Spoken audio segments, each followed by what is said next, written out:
friends, welcome to the point. In today's session, let's discuss about territorial states and the first Magadha Empire. So if we see from the 6th century BC, there was a widespread use of iron in eastern part of Uttar Pradesh, western parts of Bihar, and they were facilitated the formation of large territorial states. And because of iron weapons, a class called warrior class, it played an important part.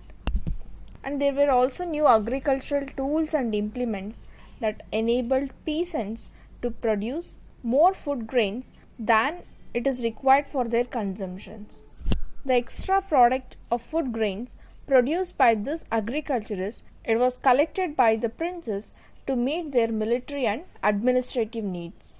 And the surplus, it was also available to the towns which had sprung up in 6th century. That means the surplus was sold in the towns.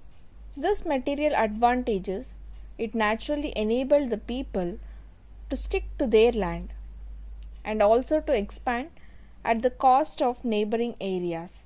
The rise of large states with towns as their base of operations, it strengthened the territorial idea, and people owed strong allegiance to Janapada, which means territory, to which the people belonged, and not to Jana.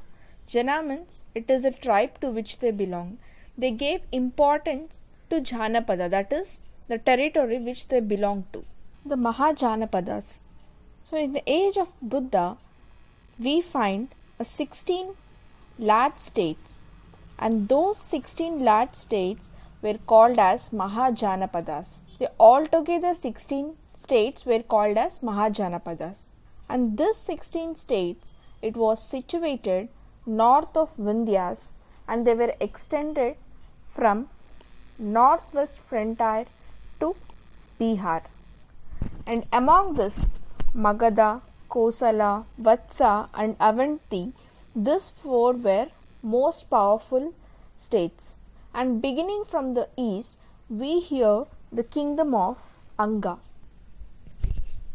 The capital of Anga is Champa, and this city it is covered with the modern districts of Mongia and Bhagalpur. The capital Champa of Anga, it shows the signs of habitations from 6th century BC. And later on, as the days passed, the kingdom of Anga, it was swallowed by its powerful neighbor called Magadha.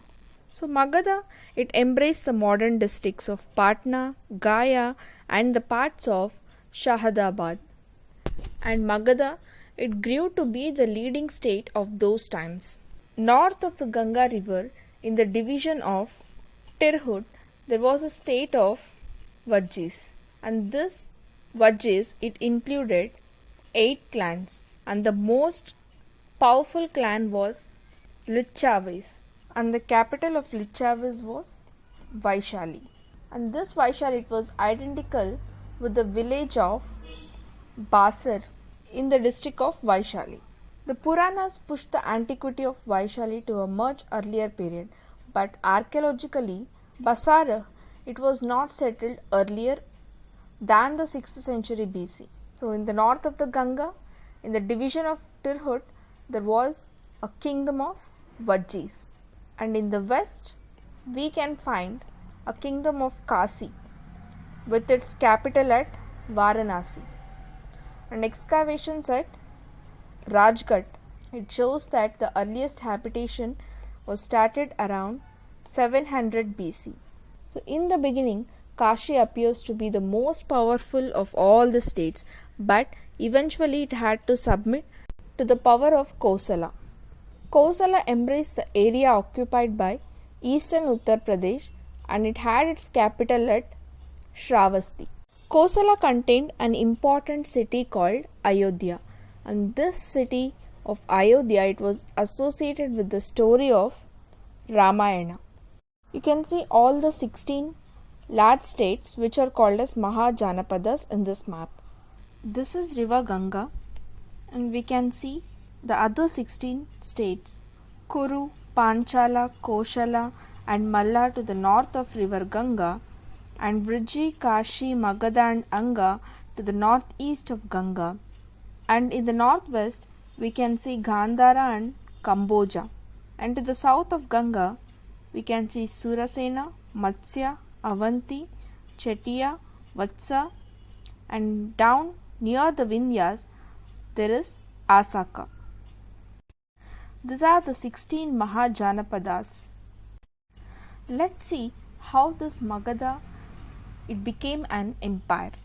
Magadha came into prominence under the leadership of Bimbisara. Bimbisara, he belonged to Haryanka dynasty and he is said to be the contemporary of Buddha. Bimbisara, he started the policy of conquest and aggrandizement, and that ended with a Kalinga war.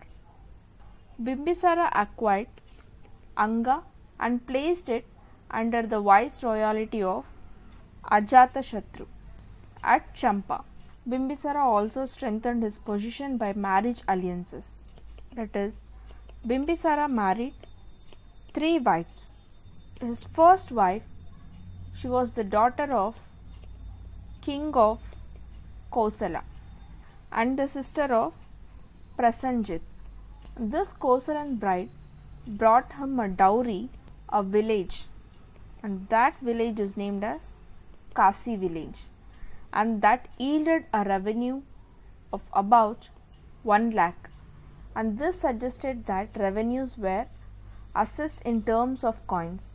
The marriage of Bimbisara with the Kosalan princess, it brought him the hostility of Kosala and gave him a free hand in dealing with the other states also. Bimbisara's second wife was Challanna, and she was a Lichavi princess from Vaishali, and his third wife, and she was the daughter of chief of Madra clan of Punjab.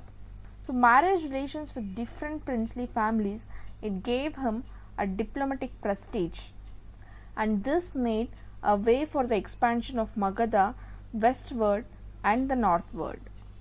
Magadha's most serious rival was Avanti, and its capital was Ujjain. Avanti's king was Chandapradyota Mahasena. Chandapradyota Mahasena, he fought Bimbisara, but ultimately these two, Bimbisara and Chandapradyota Mahasena, they thought that it would be wise if they had become friends. And later the king Chandapradyota, he suffered from jaundice. At that time, King Chandapradyota, he requested Bimbisara to send a royal physician who is called as Jivika or Jivaka to Ujjain. Bimbisara is also said to have received an embassy and a letter from the ruler of Gandhara, which Pradyota had fought unsuccessfully. So through his conquest and diplomacy, Bimbisara made Magadha as the paramount power in the 6th century BC, and Bimbisara kingdom is said to have consisted of 80,000 villages. The earliest capital of Magadha was Rajgir, which is also called Girivraja, and it is surrounded by 5 hills, the openings in which were closed by stone walls on all the sides. And this made Rajgir impregnable. And according to Buddhist chronicles, Bimbisara, he ruled for 52 years, and later on he was succeeded by his son Ajatashatru. So Ajatashatru, he killed his father Bimbisara and he seized the throne for himself. And during Ajatashatru period, he saw the high watermark of Bimbisara dynasty. He fought 2 wars and he was preparing for the 3rd war, and throughout this period he pursued an aggressive policy of expansion. This provoked against him a combination of Kasi and Kosala.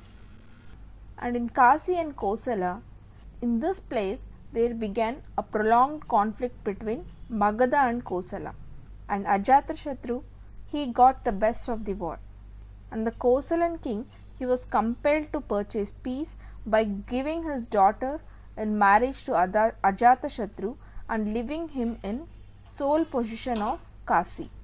Ajatashatru, he did not respect any of his relations. Even though his mother was a Lichavi princess, this did not prevent him from making war against Vaishali. The excuse was that Lichavis were allies of Kosala. Ajatashatru created dissensions in the ranks of Lichavis, and finally he destroyed their independence by invading their territory and by defeating them in the battle. And it is said that it took about 16 years for Ajatashatru to destroy Vaisali. Finally he succeeded in doing because of war engines he had. With that war engines, he used to throw stones like catapults. This was the reason for his success. Ajatashatru, he was succeeded by Udayin.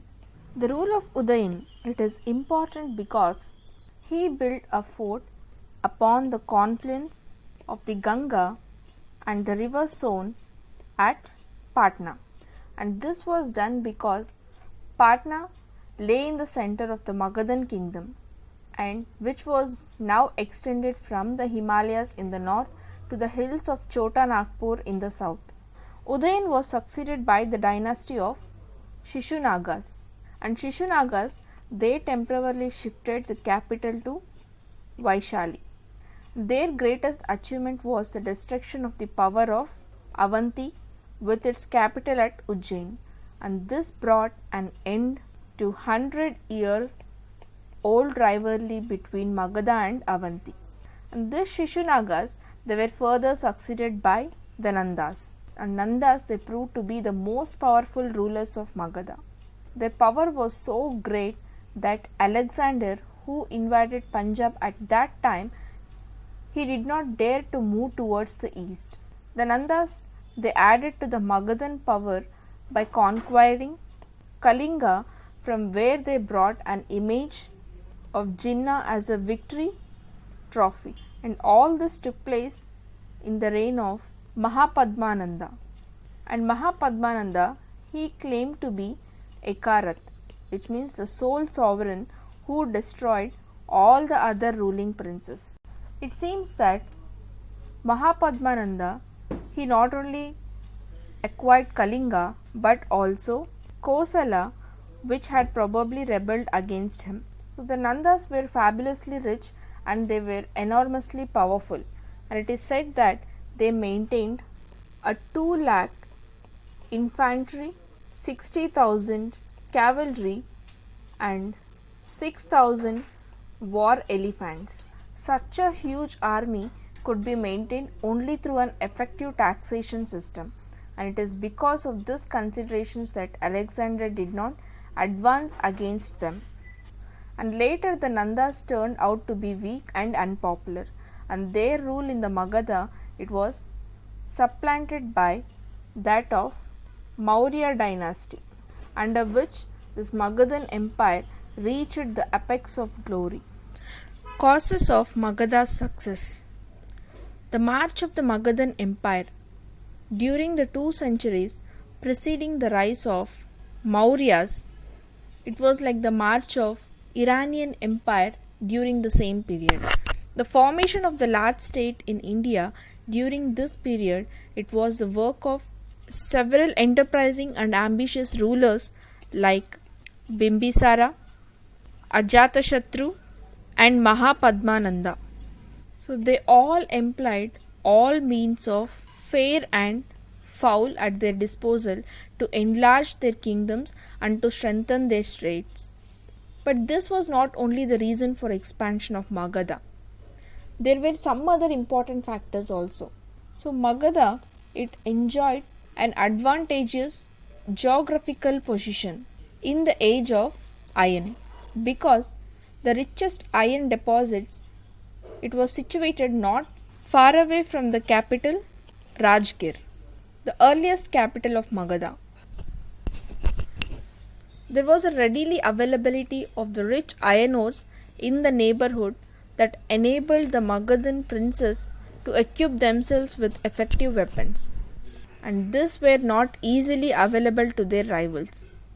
Around 500 BC, iron was certainly forged and smelted in Ujjain, and probably the smiths manufactured weapons of good quality. So the two capitals of Magadha, first at Rajgir and the second at Pataliputra, they were situated at a strategic points. Rajgir, it was surrounded by a group of 5 hills, and which was not that easy means of storming citadels like cannons and so on. So Magadhan princes shift their capital from Rajgir to Pataliputra during the 5th century BC, and this occupied a pivotal position and that commands communications on all the sides. Pataliputra, it was situated at the confluence of river Ganga, Gandak and river Son, and the fourth river was called as Sarayu. And this river, it joined river Ganga, which is not far from Pataliputra. So in pre-industrial days, when communication was very difficult, the army could move north, west, south and east by following these courses of rivers, and therefore the position of Patna became very strong as it was surrounded by the rivers on almost all the sides. And Pataliputra, it was a true waterfront, means Jaladurga, which was not easy to capture in those days. Magadha, it lay at the center of the middle Gangetic plain, and the alluvium, once it cleared the jungles, which proved immensely fertile, and because of heavy rainfall, the area could be more productive even without irrigation. The country, it produced varieties of paddy which were mentioned in the early Buddhist text, and this area, it was more productive than the areas to the west of Allahabad, and this, it naturally enabled the peasants to produce a surplus which could be mopped up by the rulers in the form of taxes. The princes of Magadha also benefited from the rise of towns and the use of coins on account of trade and commerce in northeast India. The princes could levy tolls on the sale of commodities and accumulate wealth to pay and maintain their army. Magadha, it almost enjoyed a special advantage in military organization, and although the Indian states were well acquainted with the use of horses and chariots, and it was Magadha which first used elephants on a large scale in its war. The eastern part of the country, it could supply elephants to the princes of Magadha, and we learn from Greeks resources that Nandas, they maintained 6,000 elephants. Elephants could be used in storming fortress and in marching over marshy and other areas where roads were absent and other means of communication were absent. And finally, we may refer to unorthodox character of Magadhan society, and it was inhabited by Kiratas and Magadhas, who were held in low esteem by orthodox Brahmanas, but it underwent a happy racial admixture on the account of advent of Vedic people. Since it was recently organized, it showed more enthusiasm for the expansion than the kingdoms which had been brought under Vedic influence. On account of all this reason, Magadha succeeded in defeating other kingdoms, and it is said that Magadha was the first empire in India. So in the next session, let's discuss about Iranian and Macedonian invasions. Thank you.